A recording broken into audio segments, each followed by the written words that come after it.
రూ. 2 లక్షల లోన్ రైతులకు ఆర్బీఐ గుడ్ న్యూస్. దేశంలో చిన్న సన్నకారు రైతులకు రిజర్వ్ బ్యాంక్ ఆఫ్ ఇండియా శుభవార్త అందించింది. అన్నదాతలకు తనఖా రహిత వ్యవసాయ రుణాల పరిమితిని పెంచుతున్నట్లు ప్రకటించింది. ఈ మేరకు గత 2 రోజులుగా జరిగిన ద్వైమాసిక ద్రవ్య పరపతి విధాన సమీక్ష సమావేశంలోని నిర్ణయాలను ఆర్బీఐ గవర్నర్ శక్తికాంత దాస్ ఈ సందర్భంగా రైతులకు హామీ రహిత రుణ పరిమితిని పెంచాలని నిర్ణయించినట్లు తెలిపారు. ప్రస్తుతం రైతులకు ఎలాంటి తనఖా పెట్టకుండా బ్యాంకుల నుంచి 1.6 లక్షల వరకు రుణం తీసుకునే వెసులుబాటు ఉంది.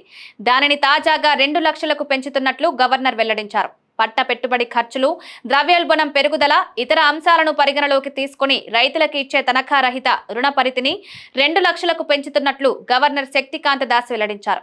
దీనిపై త్వరలోనే ఆర్బీఐ సర్క్యులర్ జారీ చేయనుంది. రైతులకు అందించే ఈ రుణాలపై పరిమితిని చివరిసారిగా 2019లో ₹1,00,000 నుంచి 1.6 లక్షలకు పెంచారు. ఇప్పుడు మళ్లీ 5 ఏళ్ల తర్వాత రైతులకు మేలు కలిగేలా రుణ పరిమితిని పెంచుతూ ఆర్బీఐ నిర్ణయం తీసుకుంది. రైతులకు అందించే తనఖా రహిత వ్యవసాయ రుణాల పరిమితిని చివరిసారిగా 2019లో సవరించడం జరిగింది. వ్యవసాయ పెట్టుబడి ఖర్చులు పెరగడం, ద్రవ్యోల్బణం వంటి అంశాలను పరిగణలోకి తీసుకుని కొలాటరల్ ఫ్రీ అగ్రికల్చరల్ లోన్స్ 1.6 లక్షల నుంచి 2 లక్షలకు పెంచాలని నిర్ణయం తీసుకున్నాం.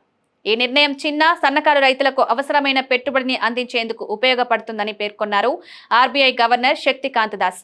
బ్యాంకుల్లో నగదు లభ్యత సమస్యలు పరిష్కరించేందుకు ఆర్బీఐ కీలక నిర్ణయం తీసుకుంది. నగదు నిల్వల నిష్పత్తి కోత పెట్టింది. ప్రస్తుతం 4.5% వద్ద ఉండగా దానిని 4% తగ్గిస్తున్నట్లు ప్రకటించింది. దీంతో బ్యాంకులు మరిన్ని రుణాలిచ్చేందుకు వీలు కలగనుంది.